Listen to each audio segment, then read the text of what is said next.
Apollo Esquilahan, askang sigata na. Si Pastor Apollo Sikibuloy, na yung mga tourist spot attractions, guna sa mga affiliated companies, nga naa sa iyahang mga na di pangalan na isa lang sa iyaha. Kung nagpagkwarta si Pastor Apollo Sikibuloy, nagkaso siya dito sa Hawaii, na siya ko kaya napadismiss na ito ang kaso. Di pasuroy ko niya kada estado dito na sa mga balay, pero maski isa na balay wala sa iyahang pangalan. So kung masulting ko ninyo, butuhin si Pastor Apollo Sikibuloy, kaya naa sa exhibit A, wala siya'y bahid sa korupsyon. Kung gusto niya tanan untang propriedad sa iyahang pangalan, kanang dako nga propriedad na sa gilid sa airport, ipacheck ninyo sa Securities and Exchange Commission, inyuhan na kung naan ay pangalan ni Pastor Apollo Sikibuloy. Inana si Pastor Apollo Sikibuloy, he will be your main warrior against corruption. Di niya gusto ang corruption, mo gani ang first proposal niya. Kung manimo siyang senador, himuon niya death penalty sa tanang kurakot sa gobyerno.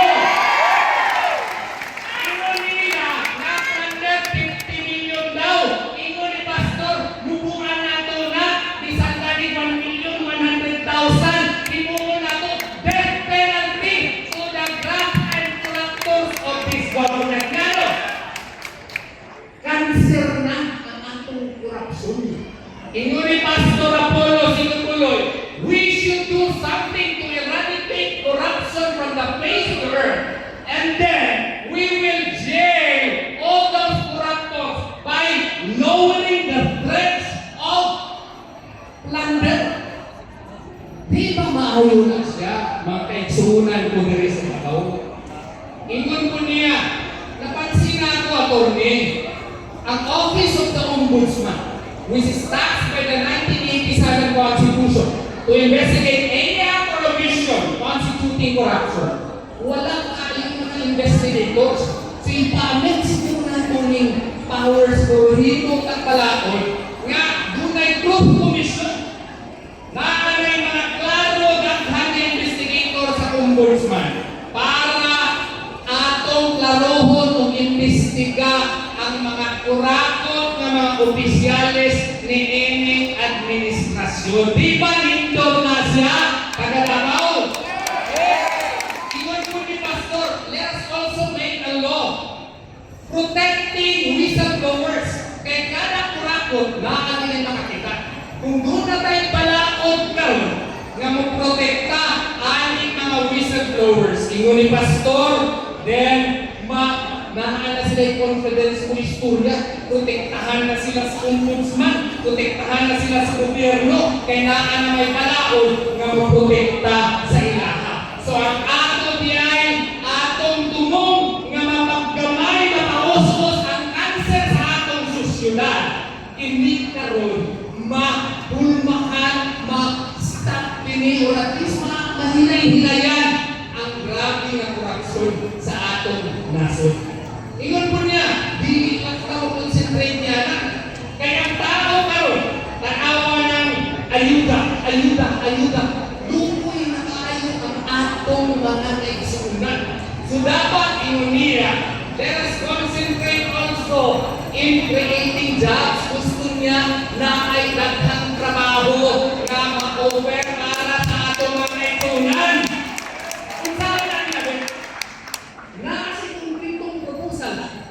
He will amend Republic Act 10869, Jumpstart Philippines Act. Iyahang i-propose dito sa Senado buhon kung inyo siyang butuhan nga tanang korporasyon nga muhatag og dugang trabaho sa mga walay trabaho, labi na sa kabukiran o diri sa mga squatter areas, hatagan ng tax breaks or tax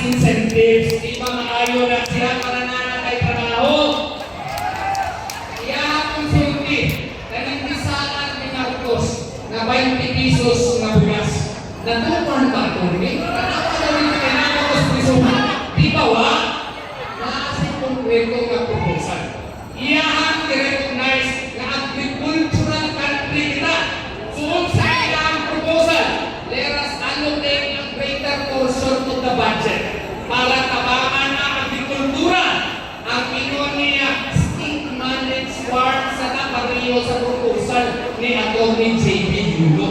Kung sa na, ang gobyerno na karon sa katong wala magigamit ngayuta, maunay sa agrikultura, mukuha o mga maray trabaho ni ini. Ang gobyerno na karon mamunay o katong mga magsasaka, mga farmers na walay fertilizer, hatagan o fertilizer, kung saan ang galing ang ilahang mga produce, ilahang makita, ang mupalit ni ini, ang gobyerno na. So sa ato ba, ako magtumaman ako, nagabansalan na ako din surgo, kay balok ko, na ini-harvest ni mos palay, ang problema, haskang baratuhas palay. Pero, kung himuko nimo na ang gobyerno na ang mupalit sa palay at a fixed price above market price, ang gobyerno na ang mumarket ini sa Dubai, mumarket ini sa Hong Kong, mumarket ini sa Singapore, sa Canada, sa Amerika, doon na pa'y kita ang gobyerno, makatrabaho patangtanan, doon na pa'y posibilidad na ang bukas. Hindi siguro mapainti, apan mukubos siya kay una na kita'y productivity. Di ba maayos ang proposal ni Pastor Apollo Sitibuloy? Ganit ang sulti niya, nagaog ako din. Nagrabi maging kaayon ang pagpangdakot sa akuha. Daghan kaayon mo tanggal sa akuha ang mga poster ay nanuko na sila sa mga sulti sa mainstream media. Pero siya gihapon nagatuo nga kung kita mutuo kay Tatay Digong mag-Wall Street kita posibleng na munaon si Pastor Apollo Sitibuloy. Pwede ba na kailaw? Kung pili taon sa kinan, asa man mo? Sa brand new o sa second hand? O gani, napulo manik ato ang kandidato. Maghimo kang tao eksepsyon na duha. Si Bongo o si Senator Bato de la Rosa kay nasunayan na. The rest sa walo ako, pili taon brand new ang mga kandidato. Piliyo nato ang PDP laban tungkol kay na ay impeachment trial na mahitaw. Kung dili ko mahatagan o PRO sa Supreme Court, nag-file ang reiterative motion. Kaya naghimo na sila karon dito o ilahang korte-korte sa Senado. Kung dili pa magranta ng PRO, na ay impeachment trial kay VP Sara Duterte. Kinsa na atong ibutang dito sa Senado kung dili ang mga tao na sigurado kita dili ko talikod kay Inday Sara, dili ba? Ang sigurado ko na dili ko talikod kay Inday Sara, ang PDP laban lang. So pwede ba nato suportahan? Vote straight, PDP laban na! So hinaapunta, gikan sa among kasing-kasing, dili kang kumukanta, kay dili pa akong panahon karon di ka pugto singer, ayaw ginintaw ninyo kalunti. Vote straight, PDP laban! Vote straight number 53, Senator Pastor Apollo Sitibuloy. Daghang salamat! Kung ayaw lubihin ka natin sa Salamat kayo, Atty. Bongga Tolian.